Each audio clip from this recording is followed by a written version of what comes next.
وبركاته حامدا ومصليا ومسلما اما بعد আলহামদুলিল্লাহ মহান আল্লাহ তাআলার দরবারে লাখ কোটি শুকরিয়া যে আল্লাহ পাক রব্বুল আলামিন আমাদেরকে দুনিয়ার মাঝে সবচাইতে শ্রেষ্ঠত্ব দান করেছেন। এই জন্য আমরা অন্তঃস্থল থেকে শুকরিয়া আদায় করি বলে আলহামদুলিল্লাহ।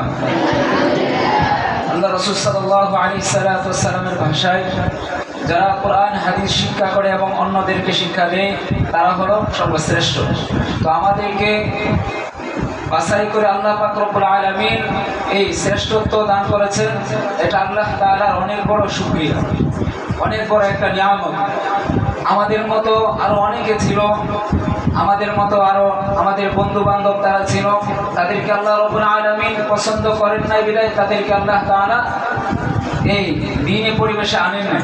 আমাদেরকে আল্লাহ পাক রব্বুল আলামিন পছন্দ করেছেন বিধায় আমরা এখানে আসতে পারছি। তো আমাদের জীবনে সফল হতে হলে, আমরা যদি সফল হতে চাই তাহলে আমাদের সর্বপ্রথম স্বপ্ন দেখতে হবে। সর্বপ্রথম আমি কি হতে চাই সেটা দেখতে হবে। কারণ আমরা যদি স্বপ্ন দেখি, আর ওই স্বপ্ন দুই ধরনের হয়, একটা হলো জাগ্রত অবস্থায় স্বপ্ন, আর একটা হলো ঘুমন্ত অবস্থায় স্বপ্ন। বলে আসল স্বপ্ন হইছে ওই স্বপ্ন যেটা মানুষ জাগ্রত অবস্থায় দেখে এবং ওই স্বপ্ন বাস্তবায়নের জন্য সে মেহনত করে। বলে আমাদের পার্শ্ববর্তী রাষ্ট্রের প্রধানমন্ত্রী হলেন নরেন্দ্র মোদী। সে এক সময় চা বিক্রি করত, কিন্তু তার স্বপ্ন ছিল যে আমি রাষ্ট্রনায়ক হব, আমার রাষ্ট্রনায়ক হতে হবে।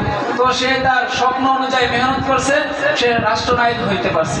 ঠিক তদ্রূপ আমরা যদি স্বপ্ন দেখি যে আমার এই পর্যন্ত পৌঁছতে হবে, সে অনুযায়ী যদি আমি মেহনত করি তাহলে আল্লাহ পাক রব্বুল আলামিন আমাদেরকে সে পর্যন্ত পৌঁছায় দিবেন। তো আল্লাহ পাক রব্বুল আলামিন আমাদের সকলকেই আমাদের টার্গেট নির্ধারণ করে সে অনুযায়ী মেহনত করার তৌফিক দান করুন। আমিন।